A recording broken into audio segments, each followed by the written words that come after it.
Et voilà, l'application de l'accord entre le gouvernement et les enseignants de l'année passée a stipulé, bien sûr, qu'on puisse payer les enseignants au taux de 160 en dollars américains, chose qui n'est pas faite. Résultat, les enseignants veulent aller en grève. On en parle donc ce matin avec notre invité de ce matin, c'est le président de la représentation des étudiants du Congo. Voilà, on le reçoit sur ce plateau. Lui, c'est Ali Ouattara. Oui, je rappelle que vous êtes président de la représentation des étudiants du Congo. Bonjour et bienvenue sur ce plateau de Télé 50. Bonjour, merci. Alors, la revendication du professeur, il réclame justement la paye au taux de 160. C'était conclu ou finalement c'était encore en pourparlers ou c'était encore en cuisine, comme on dit, parce que là, finalement, il met l'installer en grève. Ok, merci beaucoup. C'est une très bonne question et un très bon sujet.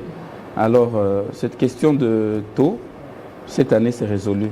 La réclamation des professeurs, c'est par rapport à l'accord qui, je tiens à préciser que ce n'est pas en pourparlers, ça a déjà été conclu l'année passée. Il fallait que les étudiants payent au taux de 92.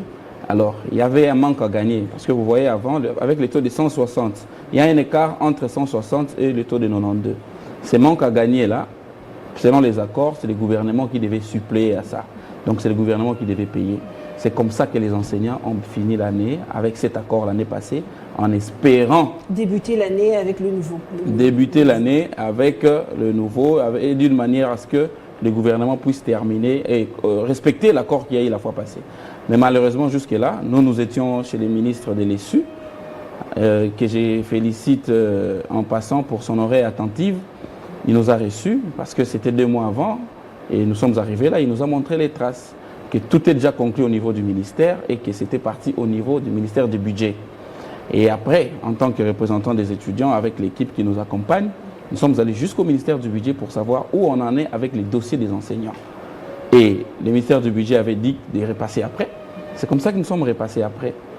Et le jour où nous sommes rentrés au ministère du budget, c'était déjà parti au ministère des Finances. Donc c'était OK pour le ministère du budget.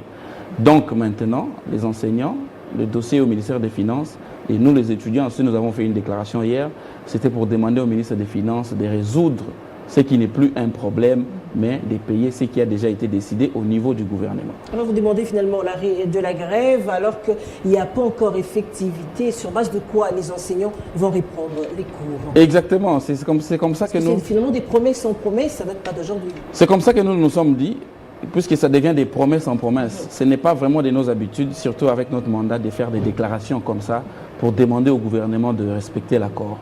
Nous avons vu comment les enseignants se sont sacrifiés pour fonctionner avec l'accord tout simplement, sans être payés. Mais il faut qu'on voie aussi la bonne volonté et la bonne foi de l'autre partie de l'accord. C'est comme ça que nous sommes allés chez les ministres. Chez les ministres de l'ESU, tout est OK. Budget, tout est OK. Maintenant, hier, c'est même passé sur Télé 50, nous avons demandé au ministre des Finances de payer ou d'appliquer ce qui a déjà été respecté au niveau du gouvernement pour permettre à ces enseignants de débuter cette nouvelle année. Parce que c'est déplorable d'avoir ce qui s'est passé avant-hier à l'UNIKIN à cause de cette grève. Les étudiants se sont dit qu'ils sont à bout de leur souffle. Ils ont payé ce qui a été demandé l'année passée. Maintenant, c'est au gouvernement de payer ce qui reste aux enseignants.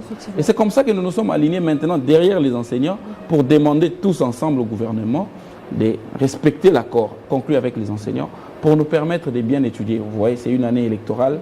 Nous ne voulons pas aujourd'hui avoir de marche, grève. Ça ne nous permet pas de bien évoluer. Parce que l'agitation risque de verser vers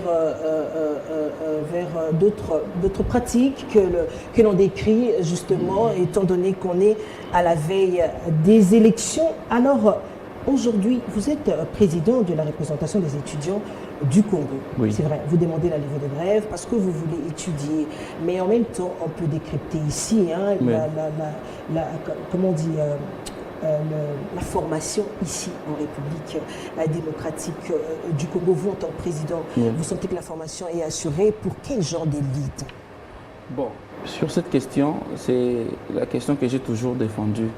Quand les autres disent qu'en République démocratique du Congo, il n'y a pas la formation, le niveau de l'enseignement a baissé. Mais on ne peut pas aussi s'en passer de faire une analyse. ceux-là qui ont étudié avant nous et nous qui avons étudié maintenant, qui prennent des décisions, qui prennent des bonnes décisions? Nous, les étudiants. Les étudiants prennent des bonnes décisions. Oui, c'est nous qui prenons des bonnes décisions. Parce qu'aujourd'hui, nous avons prouvé à la face du monde. Est-ce que c'est par rapport à la formation que vous avez reçue ou c'est par rapport aux réalités? Parce que finalement, même les réalités de la vie, ça révolte et ça pousse les gens à prendre parfois des bonnes décisions. Est-ce que ça a un lien avec la formation que vous avez reçue? Exactement, ça a un lien avec la formation. Je vais partir un peu avec des exemples plus palpables, tels que moi, par exemple. J'ai étudié dans une période où on disait que les études j'ai étudié dans une période où on dit que les études ne sont pas bonnes. Mais je suis allé en Afrique du Sud. Il y avait un concours avec les gens qui sont venus de l'Italie, les gens qui sont venus de la France. C'était un concours des ingénieurs. J'étais les premiers. Alors je vais dire que c'est par rapport à la réalité. Vous êtes une pièce rare finalement. Parce qu'il y a une adéquation entre les produits qui sortent des universités et ceux qu'on retrouve finalement au marché du travail. Ça c'est faux, ça c'est l'impression. Ça, c'est l'impression que certains donnent à l'enseignement. C'est pourtant la réalité. Ce n'est pas tellement la réalité parce que je vous ai déjà prouvé ça par un petit exemple. On peut dire... C'est un cas isolé, hein. Ça c'est un cas isolé, mais là on parle... des cas généraux. Oui. Mais je vais vous dire, c'est peut-être que il n'y a pas vraiment une très bonne politique sur les ressortissants frais des universités. Vous allez voir que si on applique un système de voies qui sont récemment sortis de l'université et les remettre devant le défi, vous allez voir que ceux qui sortent maintenant des universités sont plus forts que ceux qui sont sortis avant. Imaginez qu'ils ont étudié avec des bourses gratuitement, ils mangeaient gratuitement. Même nous aujourd'hui, pour étudier, nous payons des frais académiques. Pour manger, deux fois, il faut faire le wewa pour chercher de quoi manger. Mais voyez les résultats que nous sommes en train de produire. Avant, on disait que ce sont des Égyptiens qui construisent très bien, qui font bien les installations électriques. Mais un étudiant ou un élève qui sort aujourd'hui d'une école technique, par exemple Liti Gombe, il est capable de vous installer une maison. Celui qui sort par exemple de l'ISTA, il est capable de vous monter un projet de barrage hydroélectrique. Alors vous allez dire qu'il n'y a pas de bons résultats. C'est peut-être améliorer sa condition de vie et prendre bien soin des enseignants. Et améliorer la qualité de l'enseignement, non? La qualité de l'enseignement part de la politique des milieux universitaires. Améliorer les conditions de vie des enseignants et les conditions de vie des étudiants. C'est à ce moment-là que vous verrez qu'on va aller au top. Parce que là, nous avons une bonne qualité, mais pas au top. Mais si on améliore ce que je viens de citer si haut, vous verrez qu'on sera maintenant au top. Aujourd'hui, il y a un ping-pong entre l'opposition et la majorité. Bientôt, là, ce sera la campagne électorale. Tous les coups sont permis. Malheureusement, ce sont les jeunes qui sont utilisés. Et parmi ces jeunes, on retrouve les étudiants. Vous êtes président de la représentation des étudiants du Congo. Quel message vous pouvez lancer? Quel comportement les étudiants doivent adopter pendant cette période électorale? En tout cas, j'ai été reçu pour la première fois dans ces plateaux. J'avais lancé une campagne. L'étudiant congolais a tout compris. Ceux-là qui m'avaient suivi, ils se diront aujourd'hui que moi j'étais prophète. Ping-pong, majorité, opposition, campagne électorale qui arrive. Mais nous avons vu, nous sommes étudiants, nous ne sommes pas politiciens, mais nous sommes quand même intellectuels. Ça nous arrive de faire des analyses. On a vu d'un camp, on a choisi une personne pour les représenter. Ok, c'est bien. Je me suis dit que la politique a évolué.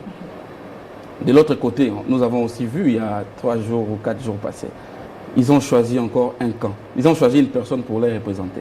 Je me suis dit, voilà, enfin, la politique congolaise la maturité, a finalement. atteint la maturité. Mais imaginez-vous ces jeunes-là qui se sont dit, ok, aujourd'hui, même nous, du côté de l'opposition, nous avons un candidat. Et même pas, dans moins de 24 heures, la personne que vous avez accompagnée pour choisir un candidat, on voit les jets de retrait des signatures. Et maintenant, je me pose la question. Quand ils ont signé, il a dit que ceux-là qui veulent que la Kabylie continue nient cette signature. Moi, puisque j'ai vu les changements, c'est comme ça que j'ai choisi Martin Fayulu pour les changements. Mais quand maintenant ils changent, nous ne sommes pas dupes, nous sommes des intellectuels. Quand ils changent en disant la base me demande de retirer la signature, est-ce qu'on peut aussi revenir à la première phrase qu'il a dit quand il a signé? Donc la base veut que la Kabylie continue, qu'on arrête de distraire les jeunes. L'étudiant congolais a tout compris. Nous voulons vivre la Et dans la base, là, malheureusement, il y a en majorité des jeunes, il y a également les étudiants. Exactement. Ils sont censés réfléchir. C'est ce que je dis, qu'il faut arrêter de manipuler les jeunes. Je réitère encore cette campagne, l'étudiant congolais a tout compris. Camarades étudiants, ne nous laissons pas embrouiller parce que ils acceptent aujourd'hui, ils acceptent et nous on les accompagne aussi, dit ok, nous aussi nous acceptons. Et demain on dit non, pas ça. Et nous aussi nous allons encore dire non, ça passe pas. Nous voulons vivre la première remise des reprises dans ces pays et nous voulons vivre les élections apaisées, sans distraction quelconque et nous voulons étudier. Alors, quel avenir pour les jeunes congolais, surtout les étudiants, avec la situation qu'on voit au pays? Est-ce qu'un jeune aujourd'hui peut dire qu'il a de l'avenir ici en République démocratique du Congo, même se permettre de rêver finalement d'un avenir meilleur ici en RDC? En tout cas, parmi ces jeunes qui doivent rêver, j'ai fait partie de ces jeunes-là. Tout récemment, nous sommes en train de solliciter une audience, nous les représentants des étudiants, d'aller voir les chefs de l'État. Vous savez pourquoi nous allons le voir? Pourquoi? Quand on grandissait, on pensait que la vie c'était seulement en Europe. Et on pensait que c'est seulement l'Occident qui doit décider sur ces pays. Mais il nous a prouvé le contraire. Il nous a prouvé le contraire. Donc, nous allons aller le voir pour 2 points. Le remercier d'avoir respecté la Constitution, sans aucune pression quelconque. Des 2, d'avoir décomplexé la jeunesse congolaise. Aujourd'hui, on ne pense plus que la vie, c'est seulement en Europe. Même ici au pays. Facilement politique. Facilement politique, tout le monde pense qu'il peut gagner facilement l'argent en politique. Tout le monde veut devenir député, il n'y a personne qui aspire, il y a plus de chercheurs. C'est comme ça qu'on voit, il y a 500 sièges, plus de 15 000 candidats. Ce sont des gens qui peut-être n'ont pas beaucoup très compris. En majorité des jeunes, est-ce qu'ils vont avec conscience de changer la situation? Parce que là, on est finalement en train de parler de l'alternance. Il faut finalement qu'il y ait alternance à tout le niveau pour qu'on puisse assister à un vrai changement. Est-ce que vous pensez que les jeunes aujourd'hui, les étudiants qui sortent des universités, les jeunes dans l'ensemble, sont capables justement de renverser la vapeur positivement? Exactement, les étudiants qui sortent de l'université maintenant, ce sont des gens qui sont en train de vivre l'actualité de ces pays et ils ont besoin d'échanger. C'est comme ça que vous allez remarquer, parmi les gens qui ont postulé, il y a beaucoup de jeunes cette fois-ci et ils sont déterminés à remporter les élections. Pourquoi? Pour la simple raison que le vieux qu'on a donné la chance la fois passée, ils n'ont presque pas rien changé sur la jeunesse. Et maintenant, on va envoyer ces jeunes-là dans des sièges de l'Assemblée nationale pour parler au nom des jeunes et changer quelque chose. Pour répondre à la question de l'avenir, ce pays a de l'avenir et la jeunesse, son avenir, ce n'est pas demain. C'est la décision d'aujourd'hui qui est l'avenir de la jeunesse. Alors, votre dernier mot par rapport à cet entretien de ce matin? Mon dernier mot, je lance l'appel à tous les étudiants. Je les rappelle au calme. Je crois que j'avais dit l'autre fois que notre demande ne se fera plus jamais d'une manière brutale. Nous savons où frapper à la porte.